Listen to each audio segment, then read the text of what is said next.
Halo teman-teman semua, perkenalkan saya Jason Judi Putra. Saya suka bikin konten di TikTok, di Instagram, dan saya juga punya media properti sendiri namanya Bicara Properti. Tapi khusus untuk kalian, gua mau bikin konten di YouTube pribadi. Nah, YouTube pribadi gue ini isinya bakalan tentang edukasi properti, nanti tips-tips gimana cara penjualan di properti. Pokoknya kita mau bahas semuanya tentang properti secara mendalam, secara detail, kayak gitu. Nah, buat video pertama kali ini, saya mau bahas how to pursue career in real estate. Jadi, real estate itu menjadi salah satu market yang bagus untuk kita bisa make money a lot di situ. Nah, perkenalkan dulu, tapi sebelumnya saya Jason, perkenalkan diri lagi. Saya salah satu Vice President dari Beyond Property Indonesia, dari Priority Project. Nah, kalau kita lihat teman-teman fenomena prediksi resesi tahun 2023. Udah banyak media di mana-mana, bahkan Menteri Presiden Jokowi juga bilang bahwa 2023 itu bakalan menjadi tahun yang gelap karena ekonomi terbilang bakalan menurun secara drastis. Nah, walaupun resesi ini kan sebenarnya prediksi, tapi fear of resesi itu udah ada di setiap pemikiran orang-orang Indonesia.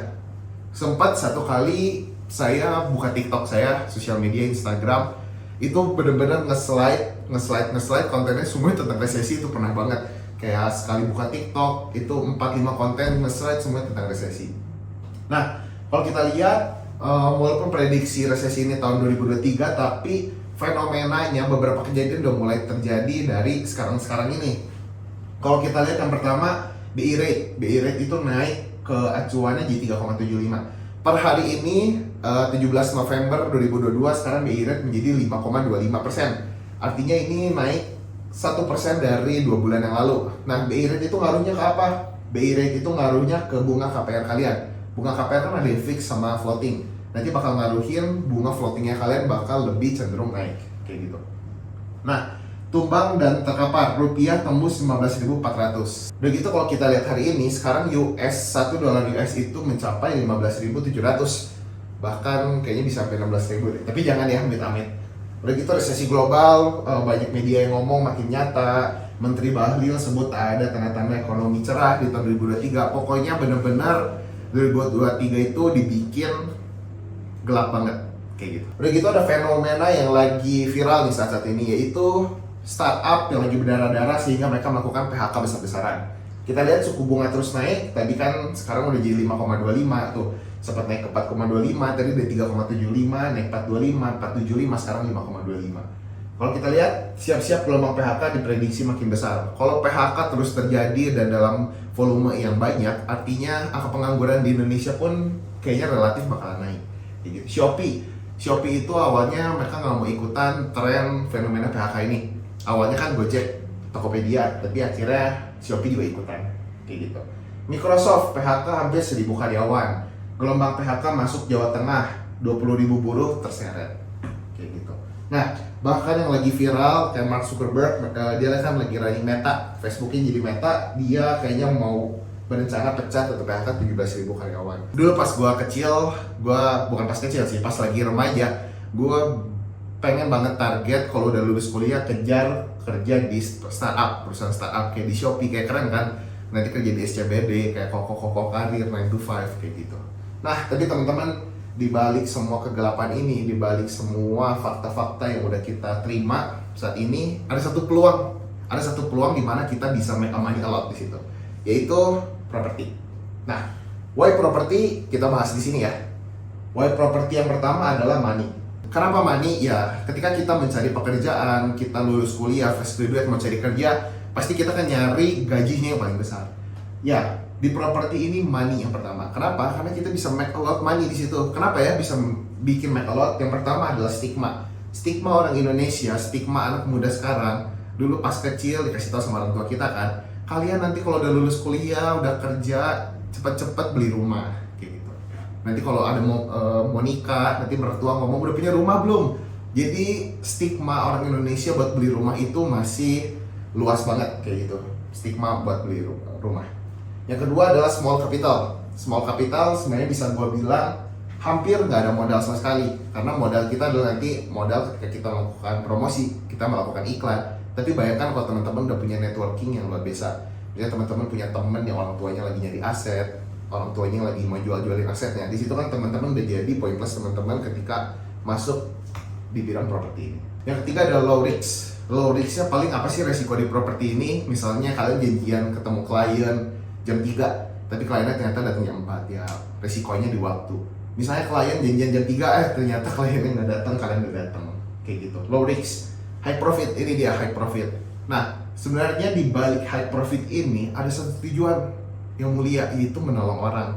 Ketika teman-teman melakukan satu penjualan rumah, satu penjualan properti, artinya teman-teman sudah membantu 2 orang secara langsung. Yang pertama adalah owner, pemilik aset properti tersebut. Yang kedua adalah pembelinya. Misalnya kebetulan yang punya aset properti ini lagi mau puterin duitnya karena bisnisnya misalnya lagi jatuh, lagi kolaps. Dia butuh jual aset propertinya untuk perputaran uang buat nanti bisa diputerin lagi ke bisnisnya. Dan kebetulan juga ada teman kalian atau kalian punya klien satu orang ini yang lagi cari rumah di Indonesia. Artinya kalian bisa menolong orang, atau bahasa kerennya, bahasa agamanya, kalian dapat memberkati orang. Kayak gitu. Jadi kita nggak mau bohong, karena beli properti yang pertama adalah high profit. Teman-teman bisa dapetin income yang tidak terbatas secara konsisten setiap bulannya. Kayak gitu. Udah gitu, white property yang kedua adalah networking. Yes, banyak teman-teman atau tim saya yang ngomong, kenapa ya? Gimana cara ngejual properti? Gua kenalnya cuma sama orang tua doang, sama papa mama aja, teman di sekolah juga cuma 2 orang. Tenang. Karena networking ini kalian dapetin ketika kalian udah masuk langsung di properti ini, kayak gitu. Yang pertama, kita bakal kenal sama orang-orang yang di atas kita. Ketika kita kenal sama orang-orang di atas kita, artinya orang-orang di atas kita itu punya mindset yang berbeda sama kita. Bayangkan misalnya kalian ketemu klien yang mau beli rumah 4M. Artinya kan dia punya duit 4M kan, mau dia kredit, mau dia cash, artinya dia punya duit yang besar, punya cash yang besar gitu. Nah, di situ kan mereka pasti punya mindset yang berbeda. Kadang juga saya nemuin klien yang misalnya beli aset properti 5M, dia asetnya, dia pegang cashnya banyak, tapi kenapa dia lebih milih KPR, kayak gitu.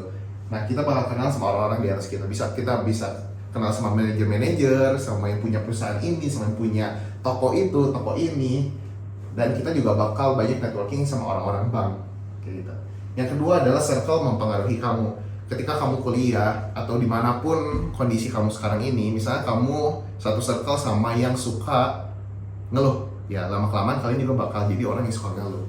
Misalnya kalian satu orang sendiri yang gak ngerokok atau nge-vape, dan kalian masuk ke satu circle yang nge-vape semua, lama-kelamaan juga kalian pasti nge-vape kayak gitu, karena circle mempengaruhi kamu. Nah, di properti ini teman-teman bakal ketemu orang yang hustle, orang yang sama-sama punya satu tujuan, yaitu melakukan penjualan, menolong orang, mendapatkan high profit, dan lama-lama teman-teman juga pasti akan kebawa biar bisa menjadi circle yang baik.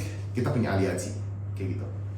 Yang ketiga adalah mindset. Kenapa dibilangnya entrepreneur mindset? Karena ketika kalian gabung menjadi properti ini, kalian harus memiliki pemikiran entrepreneur. Ketika kalian pegang produk, sebuah listing, ketika kalian pegang satu ruko yang lagi mau dijual, artinya kan kalian harus mikirin gimana biar ruko ini kejual. Nanti misalnya udah ketemu klien, harus pikirin lagi gimana ya cara negosiasi ini bisa berjalan dengan lancar, kayak gitu. Dan lama-kelamaan mindset ini akan membangun mindset entrepreneur kalian. Kenapa jadi property agent menjadi sebuah mindset entrepreneur? Karena property agent ini adalah langkah awal teman-teman menjadi seorang entrepreneur properti. Bayangkan misalnya teman-teman melakukan penjualan 5 unit selama 5 bulan. Bisa saya pastikan 5 unit selama 5 bulan ini teman-teman pasti memiliki case yang berbeda-beda. Misalnya yang pertama beli case-nya secara cash, oke, lancar. Yang kedua misalnya secara KPR, tapi KPR-nya agak macet karena day checking-nya dia collect 5 dan seterusnya. Nah, artinya dari 5 case ini, 5 penjualan ini pastinya punya cash yang berbeda-beda, dan itu melatih mindset teman-teman. Susah? Ya susah, tapi kita harus latih terus. Berbeda ketika kalian menjadi employee. Kalian menjadi employee jam 9 pagi datang ke kantor dan kalian mengerjakan hal yang sama, kayak gitu. Terus. Jadi kalian kerjanya template, kayak gitu. Yang selanjutnya adalah I can is more important than your IQ. Tetap teman-teman balik lagi ketika kalian menjadi entrepreneur, ketika kalian menjadi seorang entrepreneur properti, kalian harus bisa berkata I can. Karena di kitab agama manapun selalu dikatakan tentang keyakinan, bukan tentang IQ. Jadi teman-teman tenang, yang punya IQ-nya misalnya, oh gue punya IQ-nya rendah nih, gue punya IQ-nya biasa aja, tenang. Karena yang menentukan kesuksesan kamu adalah keyakinan kamu dan kamu mau terus untuk mencoba di bisnis yang lagi kamu running sekarang. Gua kasih satu contoh ya.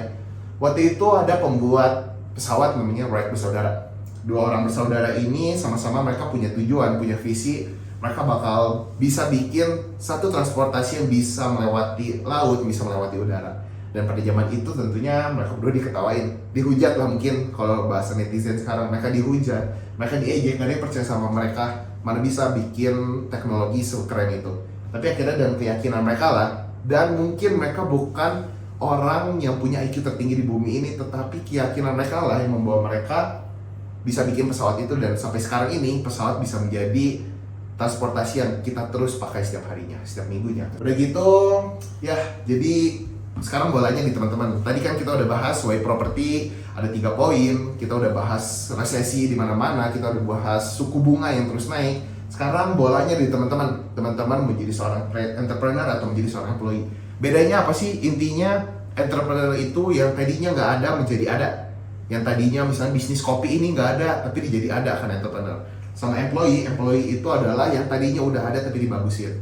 Makanya kalau ketika kalian menjadi seorang profesional, menjadi employee, bisa banget resikonya kalian digantiin sama orang lain karena sesuatu yang udah ada tapi dibagusin lagi. Nanti cari orang lagi yang baru, dibagusin lagi, yang ada dibagusin lagi, kayak gitu. Nah, itu kan resiko dari employee, kalian kena PHK. Kalau entrepreneur ada resikonya nggak ada. Justru resiko ketika kalian menjadi entrepreneur itu lebih banyak. Kalian bakalan stres, kalian bakalan lebih kena mental. Tapi kan dari kena mental itu, dari stres itu kalian harus terus fight untuk bisa dapetin high profit tersebut, kayak gitu. Dan yang terakhir, stop ordinary and be extraordinary. Buat teman-teman yang suka sama konten ini, jangan lupa like, comment, dan subscribe ya. Dan tunggu konten edukasi properti lainnya. Oke, bye-bye.